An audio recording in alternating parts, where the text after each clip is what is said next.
No, I'm getting serious when I put on the jacket. Welcome back, everybody. In this video, we are going to talk about color and how we interpret color. And I think this is a topic that I don't see discussed a lot. It's important to me, and I wanted to share some thoughts on that with you guys in this video. When we're talking about color in photography, there's essentially two schools of thought. We can go for a more technical application, or we can go for a more artistic application. I will admit fully that I am more from the artistic side of things. That's where it becomes interesting to me, but the technical side is interesting too. On the technical side, typically this is a discussion of the truth. In other words, are the colors that we're seeing represented accurate as to what the human eye would see in real life? That has never been totally exact for a number of reasons. First of all, we've never duplicated the human eye, and today we look at this from a digital perspective, but throughout the history of photography, we've had many historical processes dealing with color, and most of those were chemical up until the late 90s when we started moving into digital territory. With digital photography, we now have a very accurate and consistent way of dealing with color that we didn't when it was a chemical process. So therefore, we can be more quote-unquote accurate. However, what's interesting to me is when we bring in the artistic interpretation of this, I actually question the consistency of quote-unquote accurate, truthful colors, in that I don't have your eyes or your brain or your experiences. So if you and I are both looking at the same shade of red, I have no way to prove that you and I are seeing that the exact same way. Furthermore, there are a lot of people in this world who are colorblind, and they definitely don't see the same things that people who can render color in their eyes can. A few years ago, I visited the 9/11 Memorial and Museum in New York City, and I can't remember the name of the artist that did this installation. If I can find it, I will put it in the show description, but I remember being really struck by this. It was a conceptual work, and he came down these huge escalators into this atrium, and it was this massive structure of work on the wall that was made up of these little tiny canvases all in a grid. And the idea behind the work is they wanted people who were in New York City the day of 9/11 to remember what color the sky was and just paint any flat space that one color. And it was really interesting to see the range of colors from light blues to dark blues to even people who got into browns and reds. And this is the heart of what we get into when we're talking about interpretation. Our memory might remember something differently than the accuracy of seeing it in person. It's a little bit of a heavy example, but I think it makes my case into how we interpret colors. There's a certain nostalgia, there's memory behind it, and I think that for me personally, I'm influenced by some of my favorite photographers, and because a lot of those photographers were from the 50s, 60s, 70s, and the 80s, and so on and so forth, and they worked in analog process, there's a lot of margin for error and a lot of room for interpretation. But what I've found is the best ones, the photographers that I really look up to, had a certain look that they were going for, that they were interpreting through that. I've done videos on interpretation before. I have a playlist I will link up to in case you want to find out more about that. But I want to talk a little bit further about interpretations in this video. Now, this is not a technical video. In other words, this is not a tutorial like I've done lately with Capture One or Lightroom or even Luminar. But what I want to do is I want to talk about the approach. Now, if you are interested in taking this from a technological perspective, I can recommend you to our sponsor today, who are the awesome folks over at Skillshare.com. If you haven't seen Skillshare, you should check them out. Skillshare is an online learning community with thousands of classes on photography, film production, design, and many other creative fields. A premium membership will give you unlimited access to high-quality classes from experts in their fields. You can improve your skills, unlock new opportunities, and do the work that you love. I'll give you an example here of a course that I think is absolutely outstanding. This one is taught by Daniel Scott, who is an Adobe certified trainer. I think it's probably fair to say that most of us have a basic understanding of how to use editing tools in Lightroom or Photoshop, but if you want to go the extra mile and you really want to get specific with stuff, this is a great way to start. This is an intermediate level class, but if you want to get into color range, masking, how to change colors of skin, how to get into advanced channel work, this is probably a really good place to start. Skillshare is also one of the most affordable learning platforms out there. An annual subscription costs less than $10 a month. So if you head over to Skillshare using the link below in the description, you can get a 2-month free trial. So you've got absolutely nothing to lose or even purchase. So just go check out Skillshare today by using that link in the description. And I want to give a special shout out and thanks to Skillshare for sponsoring this episode of The Art of Photography. So we're going to look at some images, and this is one thing that I cannot stress enough to you guys. I think it is so important. It's something that a lot of photographers just don't do. When I was a kid, I really wanted to play guitar, and that's how I learned. I learned by listening to records, and I learned by emulating the people that I really liked, and I would transcribe their solos. I would learn the songs, and then hopefully I could learn by doing that to figure out what I wanted to incorporate into what it was that I wanted to do.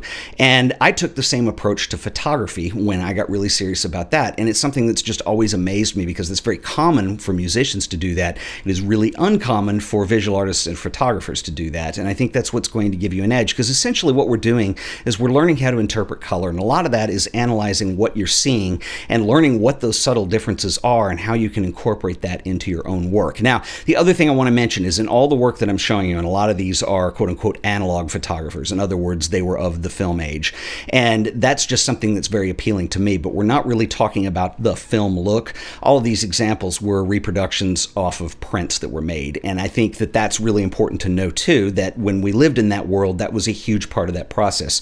You would make your image on your camera, and then the print was a second image, and there was a lot of interpretation that went in there. It was a very complex process that was a chemical process. In fact, there are people still around today that specialize in that. When you look, and when Kodachrome was kind of the king film everybody was using, and then you had standard print processes like Alphachrome was a big one, C-print, so on and so forth. And so when you have two processes there that are combined, there is room for interpretation, and that's the first thing I want to look at. So we're going to start with some images by, this is a gentleman named Jacques-Henri Lartigue, who I've talked about on this show before, and Jacques-Henri Lartigue was known quite a bit for his black and white work really early on, but a couple years ago there was a book published on a lot of these color images, and you can see that he has a really consistent, interesting look. These are very bright images in terms of tonality. Even when they're contrasty, there's still a very much an emphasis on where the subject is, what you're seeing in the image. The colors have a certain pop to them, they have a certain hue, a certain saturation level, and that's the kind of thing you want to start looking for in images. Another photographer who shot Kodachrome as well was, and I've talked about him a billion times on this show, is Saul Leiter. And you can see that Saul has a completely different approach to color than Lartigue does. The way the saturation works in these images, the way the colors work, and beyond that, I think one of the incredible things about Saul is what he chose to include or not to include in a specific picture. I mean, some of these go to purely abstracts at some points, and they're just kind of lobs of color that are reflecting in a window, but it's very pointed, it's very determined, and the color palettes on these are fairly limited. Now, let's talk about color palette, because this is interesting too. The name palette is essentially a metaphor, but when you think of an artist that's going to do a painting, when they sit down to do this, they will have a physical palette, which is kind of this panel-looking thing, and they select the colors that they're going to use. And this is very deliberate. They choose what goes well together, what creates contrasts, and they select the exact colors they want. In photography, this is a little bit more limited because we are photographing what's before us, but the idea, if you look at Saul Leiter's work, is you start to look for things or patterns or recognize certain things that limit that color palette down, and then you've got something very interesting. Like a lot of these snow pictures that he used a longer lens on. I don't know exactly what one it was, but I've read before that he used a 90mm lens at times, and it narrows your point of view down, so it's not a super wide angle. Also, the time that he lived, there weren't nearly as many advertisements on the street and crazy colors and things like that. So, but you're still seeing the work of the photographer limiting that color palette to just reds and yellows and the colors that really resonate with Saul. And when you pull back and you look at a greater number of images, you start to see that this impacted what we would call his style. When you see this work, it makes sense that it is Saul Leiter's because of the eye, the color palette that's chosen, and then the way they're interpreted in the print. And he also is a Kodachrome user. I'm going to show you another guy who is also a Kodachrome user, and that is Ernst Haas. Now, he's probably got more in common with Saul Leiter than he does Lartigue, but he has a totally different approach, and this is a series of images that he did is one of my favorites of his entire career. It was this whole exploration of motion, using long shutter speeds, again, limited color palette, zoomed in, very limited in terms of what he was selecting to include in the picture, but then the way these colors are rendered in the final print, I think is really important too. They have a very specific look to them, and as you can see as we're going through these, none of these look like digital images, and I think that's something that's very important too. Now, what excites me about where we are today with digital technology is we can start to emulate some of these looks, but more importantly, we can take the things that we want from specific color looks, and we can also leave out things that were limitations of the time. So for instance, Kodachrome was essentially a slide film. It was a transparency positive film. It wasn't a negative. And so when you shot on that, typically with slide film or positive film, you had very narrow dynamic range. It was nothing compared to what we have with digital technology today. This extended a little bit later with C41 type films, but that is a characteristic of the film they shot. Now, that's not something I want to bring over. I like having a lot of dynamic range. I like being able to see a lot of details and shadow areas. It's almost like the way we used to approach black and white in those days, but now we're able to do with color, and that's one thing that digital technology can do for us. However, by the same token, I think that what I do like is a lot of the color palettes, the way that pinks or oranges or reds would render render, even blues, even sometimes a color cast, or maybe the white balance is slightly off in accordance with the film, and this creates an interesting look. And those are the kinds of things that I am interested in, that I want to see in my own work. And what we're going to do moving forward is I have some tutorials planned where we're going to get back into Capture One and even Lightroom, and I can show you how to do some of these.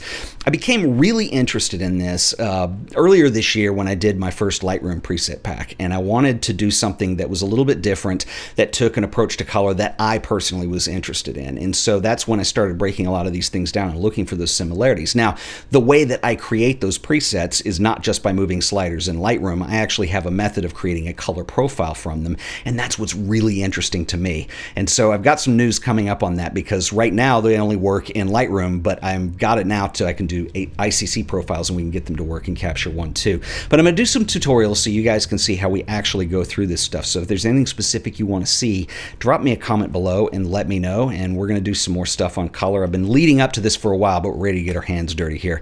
So anyway, that's all I got for today. See you guys in the next video. Until then, later.